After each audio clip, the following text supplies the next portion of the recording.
Hello everyone, the Nerdy Steve here, and today I will be featuring a mono black mid-range deck in Standard.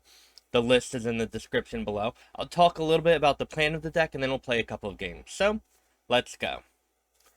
If you've been on MTG, Twitter, or Reddit, or anywhere lately, you will have heard about the mono black deck being the boogeyman of Standard. And it's for good reason. It's very, very powerful, very, very consistent, and very, very, very good. Now, this version of Mono Black Midrange does not have Liliana of the Veil, but there are some versions that do. There are some versions that run a couple. The power of Mono Black right now in Standard is that there are a lot of different choices to have in your main deck, and those specific choices can really, really impact how your opponent plays. And when you go against a mono black deck, you don't know exactly what cards you need to be worried about. If you need to be worried about Sheoldred or Invoke, or, maybe they're more aggressive with Evolved Sleeper and Cultist Conscript, right? There's a lot of different ways to go, and you don't know if you're going to go against the really, really aggro version, the mid-range version, or a very, very controlled version. And that's where a lot of the power comes from, because mono black can potentially attack from all different areas. So now let's go and talk about this specific version, right? So this is a more mid-range version. So we have, and what really, really makes it mid-range is we have, our early removal interaction, which is kind of going to be in a lot of the mono black decks. But we have Tenacious Underdog and Evolved Sleeper. Those are really, and I guess you can add Graveyard Trespasser, but those are our only creatures that cost 3 or less mana, right? We have 4 Reckoner Bankbuster in this deck, and by having this in our deck, it means we are understanding that our games are going to go long enough where we can activate it several times to get a lot of use out of it, right? If we were in a more aggressive deck, we wouldn't want Reckoner Bankbuster in it, because it's just a 2-drop that does nothing and doesn't attack and just uses up our mana. And that's why Evolved Sleeper is kind of a really, really interesting card in this deck, because it can come out on turn 1 and start dealing damage very, very quickly, but there are times where I cast it on turn 10 and you just immediately start drawing like 3 cards a turn. And it's really, really, really powerful. So our game plan, right, is we have potential for some early aggressive starts with Tenacious Underdog and Evolved Sleeper, right? But what we really want to do is set up a game state where, you can resolve Sheoldred, and then on the following turn play Invoke, and that is just going to be so backbreaking for so many decks, right? And that's just, it's really, really, I don't know, I want to make it more complicated, but Mono Black is just really good. There are a lot of different ways to play it, and our plan is to, you know, we want to set up a game state where Sheoldred and Invoke Despair can really just overwhelm our opponent with their damage over time or the card advantage that they create. And with all that being said, let's go play some games. So we'll keep this hand, even though we're on the play. It is a little scary hand for me to keep, because we do need 2 lands to really get going. So thankfully we got a land. And Tenacious Underdog is fine. Our opponent played a Tranquil Cove, which means they could be on like the white-blue spells deck with a lot of different things. Our opponent could be on a lot of different cards right now. Let's go for Graveyard Trespasser.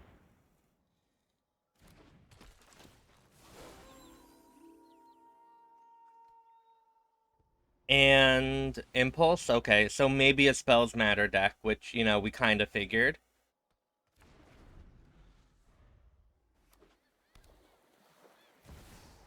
Wait, what?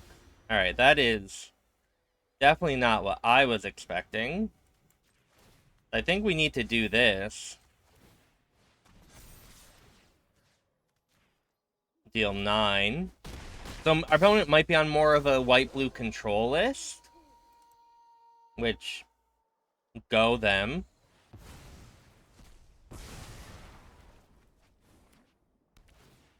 We would love a land for Sheoldred. There we go.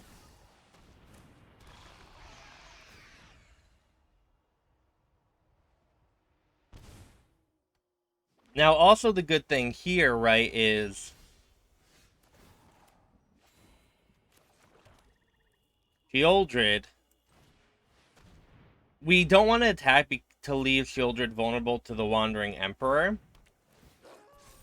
because that would be very, very bad. So we are just going to do this and then say go. Now, if we're playing around the Wandering Emperor and our opponent doesn't have it, like, we could very easily win. But I think it just sets us up for a little... Okay. Just, you know, not as good as a spot as I would like. Memory Deluge? Okay. That kind of tells me that maybe our opponent doesn't have the Wandering Emperor, and that was true. GG. Okay. This seems fine. We have Sheoldred, one of the best cards in our deck. We have Evolved Sleeper, which is going to be a really nice mana sink early on.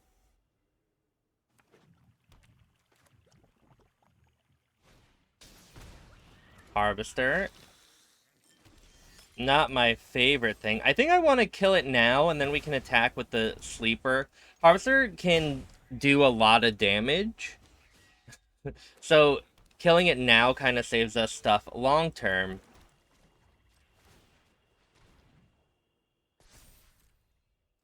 But, you know, we also don't necessarily want our opponent to be able to kill our Evolved Sleeper. Okay.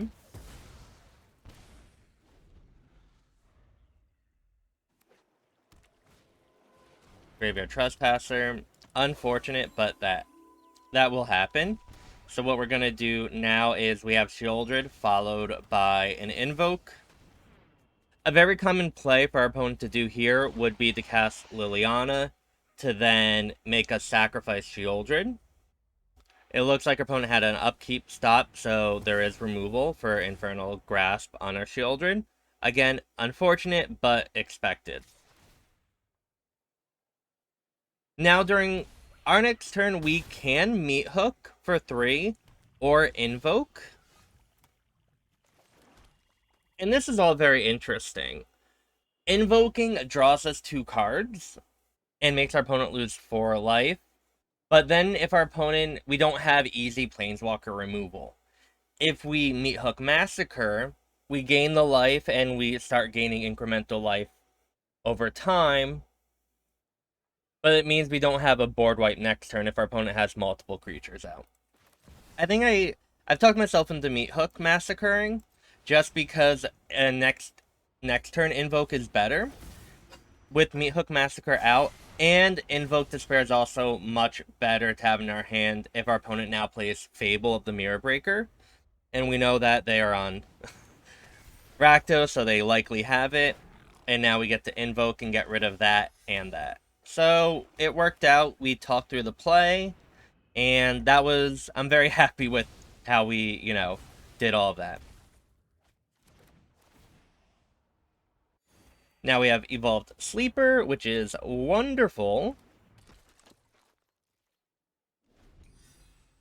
With a bunch of stuff in our hand. Alright, and there goes the Liliana. So our opponent did have Liliana as well.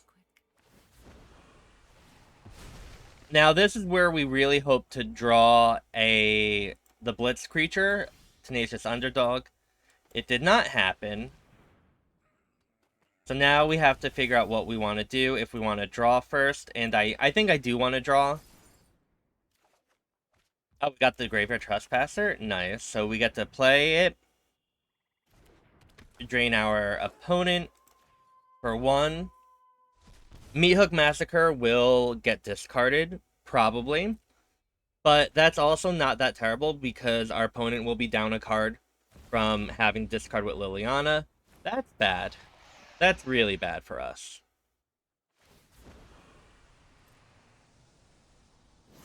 Sheoldred was the best thing our opponent could draw. So now we have to figure out what to do, everyone.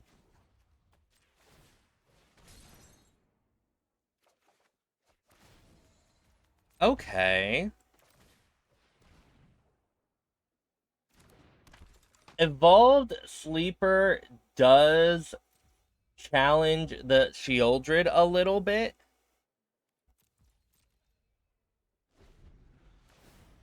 But again, the big problem is we can't really use Bankbuster anymore. We can't use like anything anymore. And that's a huge Graveyard Trespasser too. We really don't want our opponent putting any more non-combat damage pressure onto us, so Drop it. and our opponent didn't even have to discard a card to Liliana, had like literally great mana there, so we take 2 more. We have to do this to see what we can get here.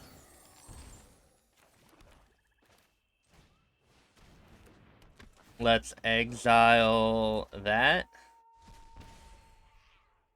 And now I don't even know what to do, honestly. I think we can wait. We have one more turn. We need to draw something to kill Sheoldred. Otherwise, we will lose. We'll sack that. Haven't you ever heard of personal space? So let's also put a stop here during our upkeep. Our opponent had a Liliana, which, you know, Those who of pave course. the way tend to regret it. Sack that. I've always hated crowds. Alright, let's draw here.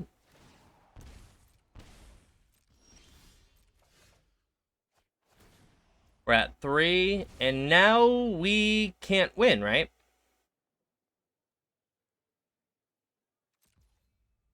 We have to attack Liliana here. We will exile our Graveyard Trespasser to gain 1 life.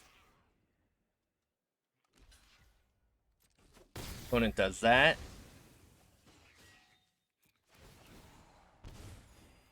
We activate an Evolved Sleeper. I mean, we did get a Sheoldred, so that's nice. But I think it might be a little too late, though. Because we're dead from the Tenacious Underdog, I would think. Sadly. If we draw a Sheoldred a little earlier...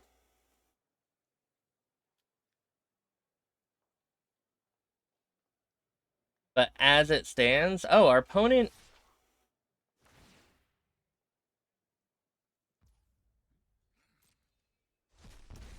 Oh.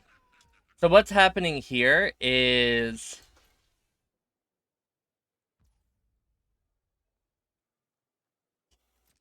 Our opponent will kill us with the Sheoldred triggers during our turn.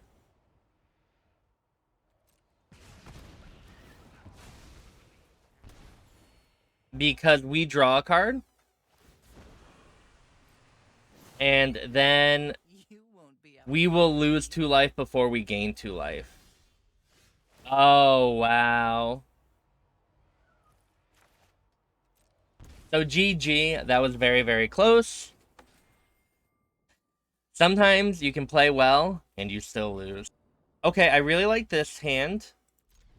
Again, we have 4 lands for Sheoldred. Looks like our opponent is on an Evolved Sleeper, so probably a very similar deck.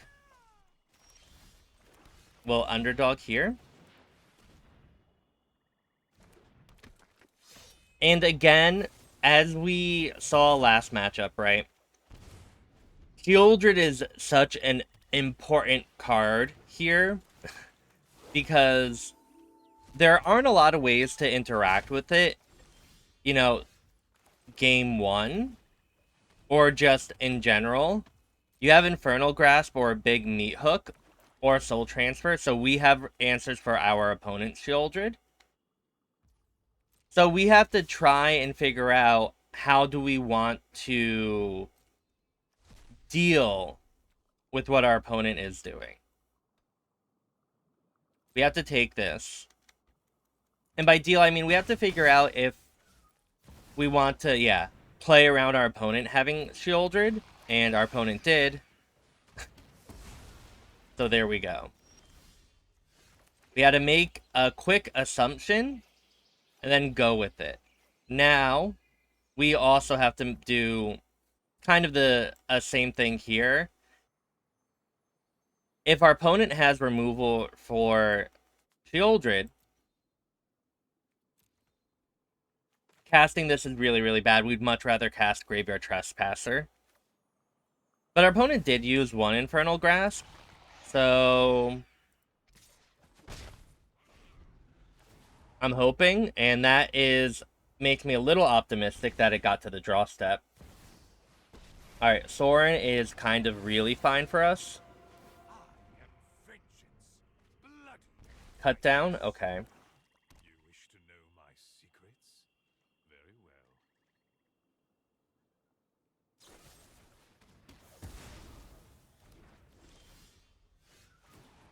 Would have loved some removal, but we did not get any. I'm going to attack Sorin here. Our opponent can double block and nothing will happen. And then I will Graveyard Trespasser, exiling our opponent's Sheoldred. So now we're 14 all.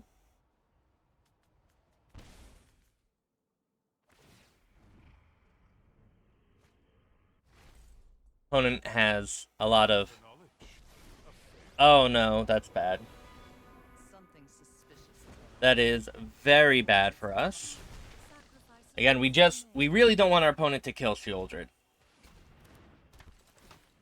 I know that might come as a surprise to some of you. Alright, what we would love here is a land that comes to play untapped. That was not it. So I think I'm going to Soul Transfer to exile that. We'll discard a Meathook Massacre. We can play that. Now we have to decide if we want to get rid of the discard and potential sack or the card advantage. Or the 2-3. I think this is more important. We're going to lose our Meathook Massacre here, which is very, very, very bad for us. But I think against Liliana, we don't really have that much of a choice. We all have things we'd rather. Oh, now our opponent is killing? How much damage? Because now we won't block. Our opponent's going to activate Evolved Sleeper a lot.